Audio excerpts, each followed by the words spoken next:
Do you sometimes worry that you might have some deathbed regrets? Like you might leave some stuff undone in this life, and then when it's over, you'll look back and be like, geez, I kind of wish I did something differently.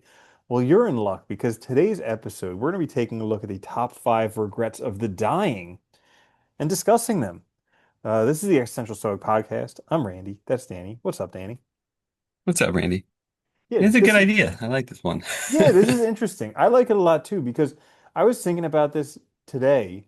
How, it's worthwhile to reflect every once in a while that you're going to die because it helps give you perspective in terms of life and also in terms of direction of life. Because it's very easy to get stuck like in a pattern. You're just doing stuff, it's habitual, and you just keep on doing it. But if you don't look back every once in a while and realize that eventually your life's going to end, then maybe you could just be stuck in that pattern and it's not exactly what works best for you. Yeah, you know what I find it's really helpful too, because when you do like reflect on that every now and then, at least that you're gonna die and stuff too, it does put things in perspective. And like I think like it's funny because no matter like what kind of life we're living, there's always things in it that are good that we want and that like we probably are ignoring because we're taking it for granted, And I Hmm. think there's always stuff we can do more of that can make our improve our lives, and make it better for us and for what we value. So yeah, I Hmm. think it's a really good idea. Yeah, so we're going to go over today the top five regrets of the dying. And this is based on a book, which was, I think, done some research, not research, but based on her time in palliative care. This woman, Bronnie Ware, was a nurse and she helped people die or spend time with them as they were dying. And then she said a Wasn't she the lot one that created the grieving, the stages of grief? Was she the one that created that could that? be, no, that's Kubler-Ross. Oh, was Elizabeth it? Oh, Kubler-Ross. I okay. think so. Okay. And so she basically spent a lot of time with people as they were dying, and she noticed patterns. Like they would all pretty much say these same few things that they regretted in their life. And so we're going to go over them one at a time. We'll discuss them, and then we'll kind of see at the end how you're doing with them. So, Do number you regret one, anything? top Yeah. five regrets of the dying. The five most common regrets shared by people nearing death. Number one. I wish I'd had the courage to live life true to myself, not the life others expected of me. Yeah, that's a hard one. Hmm. Well, it's very easy to get suckered into this life that Yeah. others expect of you because, you're supposed to do that stuff. You're supposed to get good grades in school and you're supposed to graduate and you're supposed to go on to university and get a job and get married and have kids and buy a house and all these things that you're supposed to do, and they all Yeah. take time and effort and investment and all this Well, different there are all stuff. these little like landmarks too, right? That tell you that, hey, I'm doing what I'm supposed to be doing. I'm Hmm. on this path. I'm being successful, whatever the hell that Yep. means, right? Yeah. Yeah, it's funny, I remember I remember I was talking to students one time about like what they were majoring in. And I had one kid, she was like, well, my parents wanted me to major in this, so I'm majoring in this. I was like, do you want to do it? She's like, why? She's like, I wasn't sure, but this way, like, if I don't like it, I figure I can blame them. And I'm like, that's a terrible Hmm. idea. Oh yeah, absolutely. But it's tough taking Yeah, responsibility for your life because it is. then you're also responsible if things don't work out. I mean, you and I both have experienced this where we were at part like we had kind of gone along with what Yeah. like the world expected of us, or at least our world expected of us, until we got to a point where it was no longer manageable, no longer maintainable, and kind of had to make some big changes, and it's very uncomfortable. It sucks, right? Because you're miserable, you're unhappy, and it's scary because you put all this time into something that you don't really want to do, and now it's like, well, now what do you do, right? And I think Hmm. that's also hard. But it is scary too because I think the other side of it is like, when you follow that like normal trajectory that society expects or your community expects of you or whatever, like everybody understands what you're doing, Hmm. As soon as you start to assert your own ideas, your own value, your own path, all of a sudden you're like an outlier. And that's what I think also makes people scared as well, is because it puts you outside of all of a sudden this normal path, and people don't understand it and they won't understand why you're doing it. And Hmm. you can get a lot of like, people can be very, passive aggressive and Hmm. mean about it because Judgmental, you're yeah. also doing what you want and they're Yeah, and they're not. jealous of you and they can't. Yeah. Yeah. But I think it's important because when I was thinking about it, I kind of looked through the things that I do on a regular basis and I was like, checking the box. Is this something that I want to do or is this something that I do because I have to do? And it was nice to get to a point where like a lot of the stuff that I do is stuff because I actually want to do it and I've chosen to do it. But the interesting thing is sometimes I can still feel like an obligation. Oh But yeah, I mean, yeah. everything does at a point, right? I mean, there's Hmm. always gonna be stuff we have to do too. Like, Hmm. I mean, even if you're doing something you want to do, you still have to like show up. You Well, still but have to do that's it, the right? thing. That's the thing that's tough to see when you're doing everything that you don't want to do. You think that like all Yeah. of a sudden things are going to be perfect. I'm going to make all this money. I'm going to have the job of my dreams, the relationship of my dreams, and then everything is going to be awesome. But it's not. Yeah, it's just, you know, Yeah. yeah, you still have problems. They just look better than the previous problems. Well, and hopefully they're easier to deal with, right? Because at least you have your validation that you're doing what you want. Hmm. And, yeah, Yeah. But I can see how this is an important one because especially when you get to your deathbed, if you look back and you're like, geez, I didn't even do any of the stuff that I wanted to do with my life. Like, what was I doing? That could be a really, really yeah. serious regret because then, I mean, you're at a point where you can't change it anymore for a lot Oh of no, it's too things. late, dude. It would suck. And I think, well, that's why I think that's so important to think about this early too, is because you have time to do those things. And like a Hmm. lot of stuff too, like especially things like, especially when people have like the bucket list, like the ideas, like travel stuff and all that they want to do, it's like waiting till later is a bad idea because physically and stuff, like you don't know what's going to happen. Yeah, you could You be got to do that when sick. you're You able. could, it's not easy to walk around.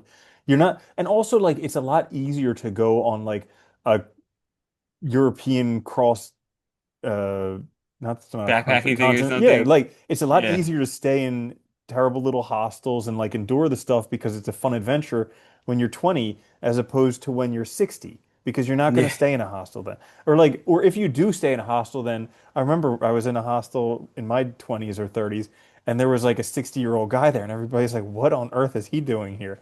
You know like because everybody else it's just like the different time. So it's kind of taking advantage of the stuff when you're younger or at Yeah. least recognizing what you want to do. So thinking about it now as opposed to putting off thinking about it. Well, I think also too, those experiences are good when you're younger because that can help you also figure out what you want to do. Like Hmm. when you, if you don't know, Oh, or what interests definitely. you. Yeah. Definitely.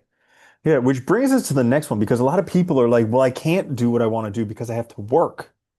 And that's number two is I wish I hadn't worked so hard. You know, very few people going to their graves saying, gee, I wish I would have Yeah. spent more time in the office. Uh, but I it's an wish I just interesting kept one. at those 100-hour weeks all the Yeah, I time, know. right? It's an interesting one because, you know, you need to work in order to make money. But do you need to like is do you need to work in something that you hate? Or could Yeah. you actually find something that's bearable? And I think, I mean, I'm going to put on my little like personal finance hat for a second here. I think part of the problem is that a lot of people don't realize that when you spend money, like you need to, is anybody could make money. You just need to spend less than you make. And Oh, yeah. yeah, Yeah. anybody can have money. You just need to spend less than you make. But we live in a consumer society. It's very, very easy to spend money. And when you don't prepare for that stuff, you get like basically like this creep. It's like scope creep in programming stuff, but you get lifestyle creep. That's what it's called, Yeah. where essentially like everybody else is doing this stuff. So you just buy stuff because other people have it, keeping up with the Joneses. You're buying stuff that you can't afford to impress people you don't even like. And Yeah. so it kind of fits together with the first one as well, living a life true to yourself, finding what's important to yourself so that you can not have to work so hard to actually live the life you enjoy because you're just not It's, blowing all this money on stuff that oh, you don't care about.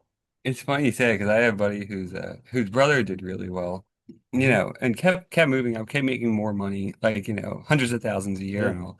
But it's funny because I guess like at one point he said, he's like, I still don't have any money though, because like he just kept like basically as his income went up, like the hmm, price that he paid for things went up increment. Like so, exactly. when he was like making like 60 grand a year, jeans were like maybe 100. Then when he started making a few 100,000 a year, jeans became like 4 or 500. It's Yeah. like And they it do the just takes same all thing your with the money. car payment too, you know, like Yeah, when they're not making much money, they'll have like the little Honda Civic or something like that, but then they make more money and then they get the more expensive car.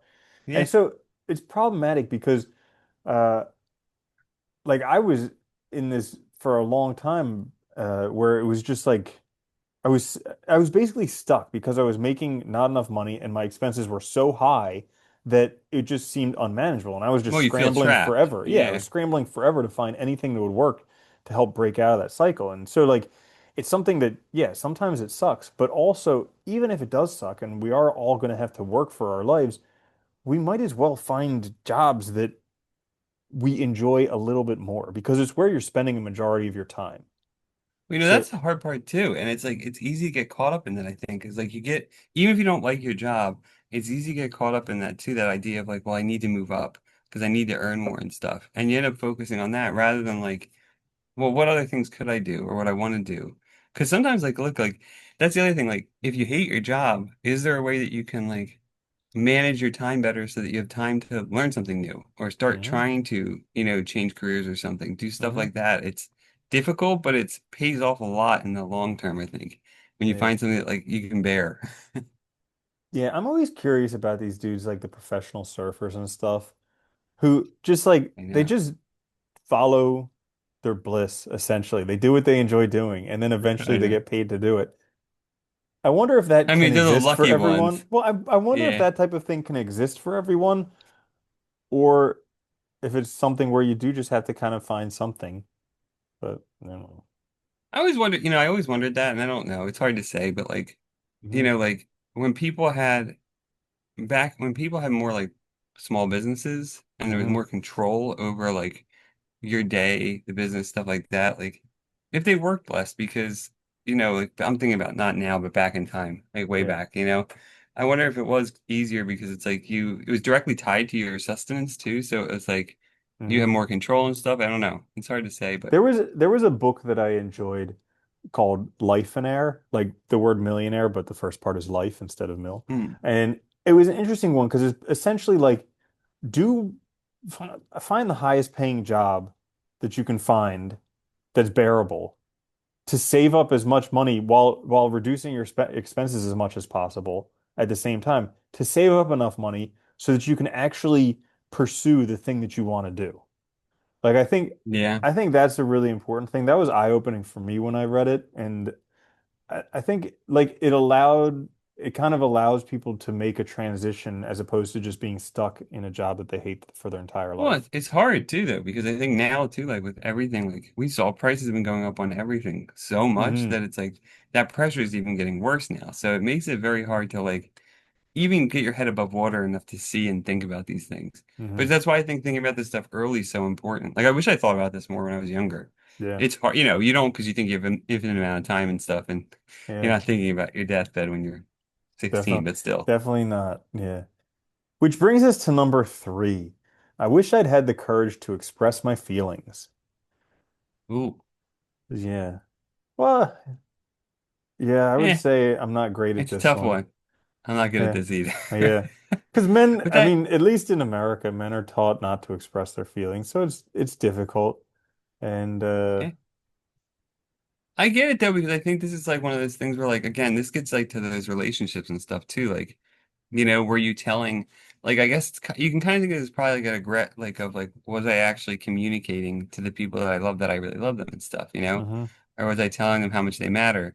And I Yeah. think, like we do that to an extent and all, and I think that's important. Like I Hmm. think that's something but a lot of people don't do, Yeah. is tell people how much they mean to them and Well, stuff. and alongside that, there's also like just recognizing that you're having your feelings when you're having them, that it's okay to have them. So like Yeah. allowing yourself to be angry when you're angry or jealous when you're jealous or whatever, instead of making yourself wrong for them. And also just noticing your preferences.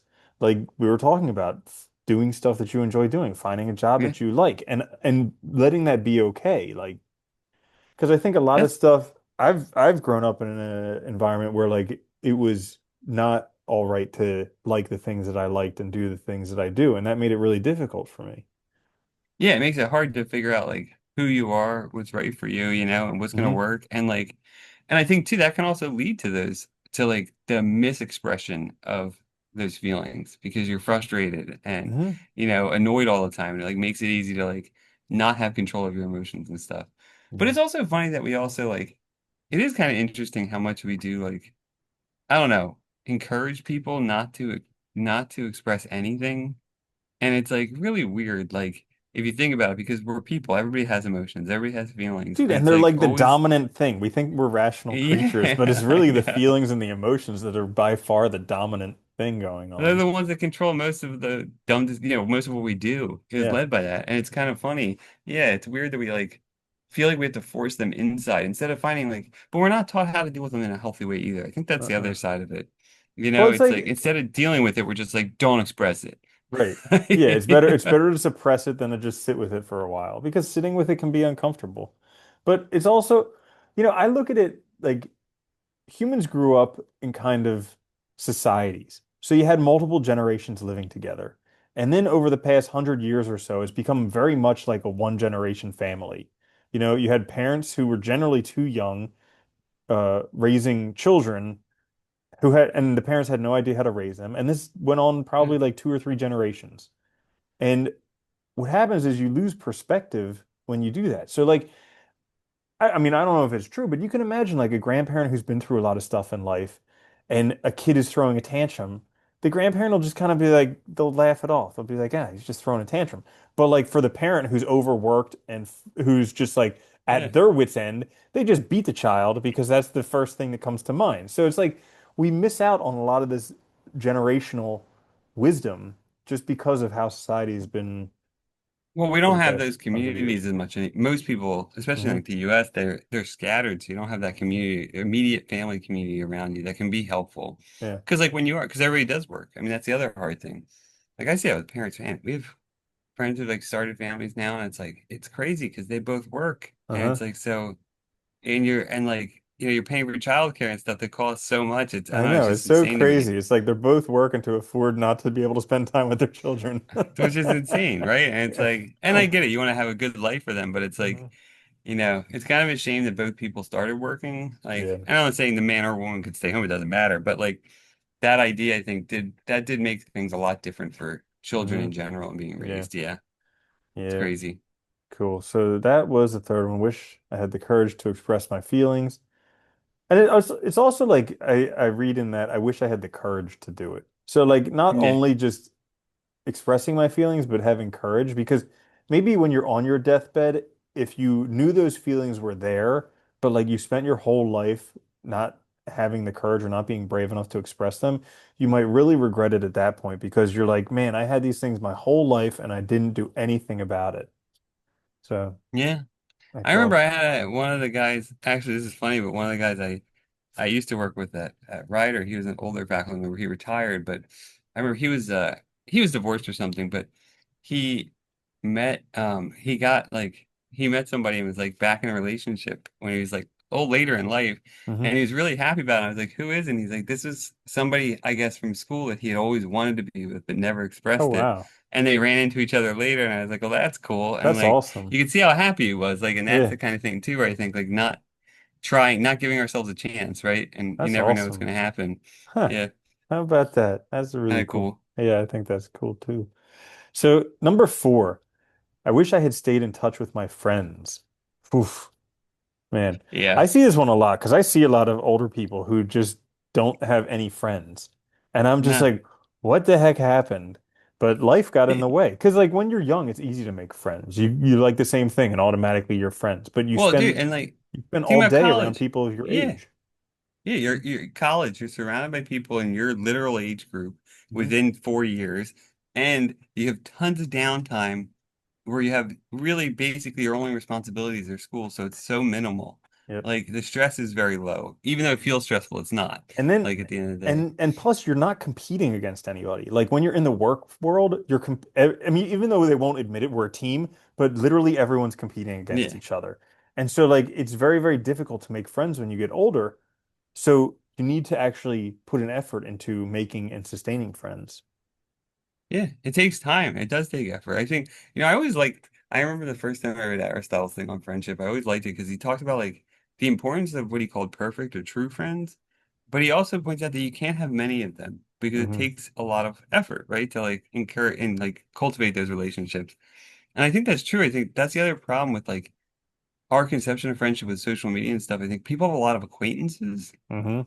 They have a lot of people that like things and like say happy birthday and stuff, but like they don't have people that they're actually spending time with. And there's a big difference between those two. Hmm. I think that's the other hard part is like finding that time, and you have to make the time to do it. Oh, definitely. The other thing that I think in this is like I wonder sometimes because like I meet people and I'm like, yeah, I would never get along with this person. And I wonder if it's me, like me getting rigid and whatever in my ways, getting older, or if it's just, maybe they weren't meant to be a friend or something like that. But there's, yeah, who knows? It's hard to say. I know you do get, I mean, you definitely get more, I think as people get older too, they definitely get more like, Set in their fixed in their ways. ways or Yeah. whatever. Yeah, yeah. And like unlikely to like reach out or go outside of their scope. But that's why it's also important to kind of cultivate that young, I think, Hmm. which is interesting too. Yeah. Yeah. It is kind of weird when you run into people that don't have any friends though when they're older and like you see them because it's kind of Hmm. crazy. Yeah. It's well, it's tough because at least nowadays with like AI, you can kind of fake having a friend because it's just useful to have somebody like bounce ideas off of. Not even that they need to have an answer to it, but just so that you can express it. For some reason, it does something. Like Well, when yeah, you it just gets it out there. yeah, It when puts it you out in the like world. express Yeah. a problem or bounce an idea off somebody, it just feels so much lighter and so much better. So fortunately, you can do that with AI nowadays. And I think that'll be a lot more, I think that'll be very helpful for like people's mental health in the future, is having like Yeah. AI buddies. But it's it is something where it's definitely critical to have a friend. Not only that, but there's also like just being able to spend time with another person. Like this is just something where when you spend time around another person, like you breathe the same way. You like Yeah. you like become in sync with each other, and it's this I forget what they call it, but essentially like you co-regulate or something like that with them, and Oh yeah, where it's it's like that mimicking thing kind yeah, of, and and it's like it's like a very yeah. therapeutic thing for humans to be able to do is to be able to co-regulate. It helps lower your blood pressure, your heart rate, your breathing rate, all this stuff. It's like essentially like meditation, you Well, know? they've also found too, like, because we are like we're social creatures, and like they found too, like the other thing with friends is like it's also somebody to share successes and burdens with. So like, like when you're even like though you might not have achieved something, if a friend achieves something, like that feels good. Hmm. Like if it's a real friend Yeah, and you're not jealous and stuff, right. like it feels good, right? Uh-huh. And like it actually can help, make you motivate you, but Hmm. also with like bad things as well. Like you said, you get it off your chest, you say it in the world, that makes a big difference. It is Hmm. weird though, but just saying stuff like getting outside of your head Yeah. makes a huge difference with stuff. Yeah. But so like it is something getting older where it does require effort. And there was this, I think there was a there, yeah, I think I got so there was this show called I Love You Man, or a movie called I Love You Man. Yeah, yeah. And the the main character, his father has this friend Hank Mardukas that they've been friends with forever. And he says, yeah, because I always talk with him on the phone every Tuesday or something like that. Yeah. He's my best friend ever because I talk with him on the phone every Tuesday. And like something about that kind of sprung the idea for us to meet up regularly like we did Yeah. because we were friends, but we would reach out to each other like every 3 months or something like Well, that. because like everybody else, right? We were always in different areas of the Hmm. world or Hmm. country, and it's like it makes it hard. I think that's and because like we were friends before college, so like you go to college and you're in different places, like Yep. it makes it difficult. Yeah, and I Yeah. think that's it though, but it's like setting those it's having the wherewithal to schedule that because once you schedule it in, it gets easy Hmm. to do and like Yeah. less of a burden. But like when it's like one-off stuff, it's easy to be like, oh, I'll do it later, and then later becomes years. Yeah. Yeah. You And know even it. like, even meeting up if you don't have anything to talk about. Like, I was talking with someone the other day who used to speak with one of their parents, and they stopped talking with them because they didn't feel like they had anything to talk about. But it's like, well, just call them and say hi. Like, do that. And Yeah. eventually, because like I talk with my dad regularly, and sometimes we have a whole bunch to talk about. And we'll talk for like an hour or more. Sometimes we'll talk for like 20 minutes. And it's like, okay, well, I guess I'll talk to you next week. And so it's one of But you those did it things. though. Yeah, That's the and important thing. Yeah. yeah, and it's more like the regularity of doing it over and over again as opposed to how much you actually communicate about. Well, I think the regularity is good too because the more you do it too, the more you're likely to communicate when things are like important because Hmm.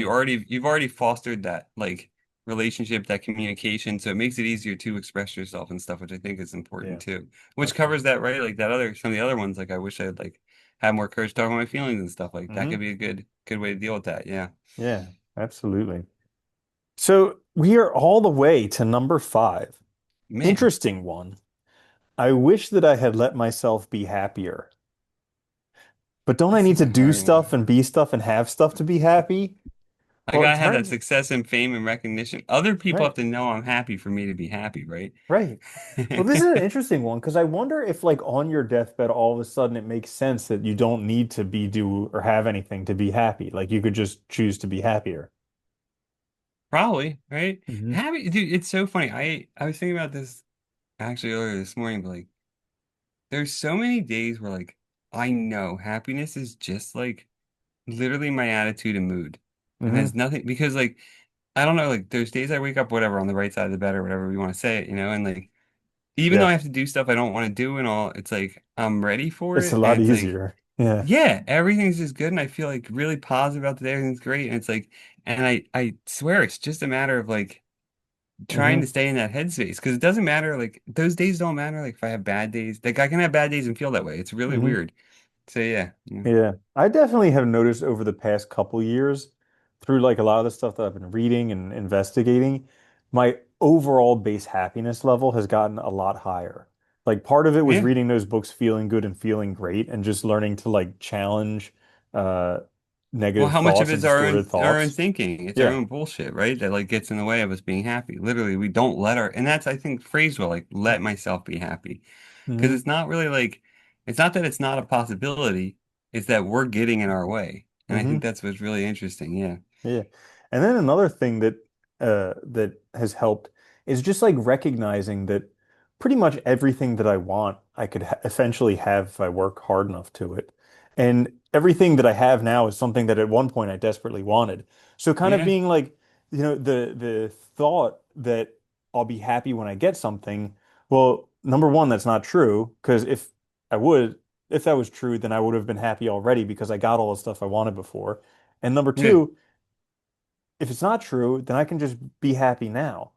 Uh, Well, I mhm, think that's our biggest problem, right? Is we're taught to tie happiness to these goals and achievements rather than to realizing that we can be happy through the process. mhm, And that's the better place to be because that's life. Life is like the doing stuff. It's not the goals that you achieve. And I think that is like a big deal. So, but it's something that we are constantly looking to the future at things we're trying to accomplish. yeah. And if we constantly put our happiness off like that, we're going to always just put it off Well, instead of like being happy. it's like really, it's a really crazy way to look at it. Like I just changed the way that I looked at it not too long ago. How like I was always under this impression that like I'll be happy when I get that thing. But like I'm in the process of doing what's necessary to get that thing. So essentially I have Yeah. that thing already. So like I Yeah. can just be happy now because I'm in that process. So it's really it's a kind of like mind bending and it's just like a little bit of a switch, but it just changes pretty much everything. And then And just it's a good thing to think about though, because that's so much of like what we struggle with is perspective. It really is just perspective, and that's the weirdest part. And like it doesn't take much to realize what you're doing when you realize it, like, oh God.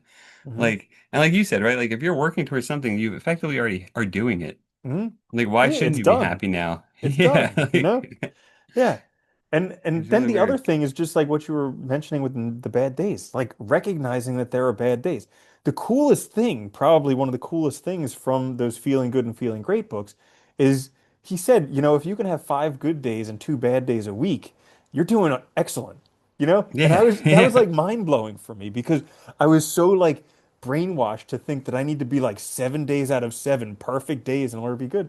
So now like being able to catch myself when I'm having a bad day and be like, oh, that's fine. Today's a bad Yeah. day. And just that's it. It's done. Like no But you worries. feel so when you don't let that bad day ruin everything, like it feels so much better too. Because it feels like a win, and it is a Hmm. win. Yeah. And it is funny, like I think I don't know. It's just weird how we do like we're taught to like torture ourselves instead of allowing ourselves to be happy. It's really weird. It's a weird Hmm. mentality and it's really causes, I think, so much of this anxiety, stress, depression because people feel like they're constantly lacking rather than like having. Hmm. I think that's the biggest issue. And we're constantly fed all this stuff to like, yeah, that idea, like you said, like being happy means like you're perfect 7 days a week, you have all this stuff. It's like that's not happiness. Yeah. That's like, That's insanity. Yeah. yeah, elation or mania or Yeah, something. Like, mania. yeah, it's Yeah. very weird. Yeah. Well, they Yeah. say like the biggest impediment to happiness is trying to be happy. And it's like, Yeah. yeah, because Well, because we get it's this idealization. I think that's the problem, right? In our heads, we think of these like, because these terms are like vague. Like happiness is a vague freaking term. I think most people don't even know what the hell they mean when they talk about it, hmm right? They probably have some idea of joy or something in their heads. And then like we idealize it. So it's like, well, what is happiness look like? Oh, it's like when I feel like that all the time. But that's unmaintainable. Like that's hmm not a human life. So yeah, I think it's a really good thing to kind of step back and think about that a little bit and hmm change our perspective. Yeah. Yeah, so there you have it, the top five regrets of the dying. We hope you learned something here today. Maybe you'll take a moment and reflect on your own life, see where you are in terms of things, because like it or not, we're all going to die. Yeah. And even if we make it there and do have regrets, that's okay too. So, Can't get around it at that point. yeah, I know, right? It sort Yep. of is, but it But is. it's one of those things where I think, and we've discussed this before, but like the more you can live a life that you're not regretting now, the more likely you will not have Yeah. regrets when you die, you know? Yeah. So take a look at where Oh, you yeah. are now, see if you have regrets, see if you can change things, and whatever, or don't. Go from there. But anyways, this is the Existential Stoic Say whatever you Podcast. want. Until next time, I'm Randy. That's Danny. I'll see you later, Danny. Later, Eddie.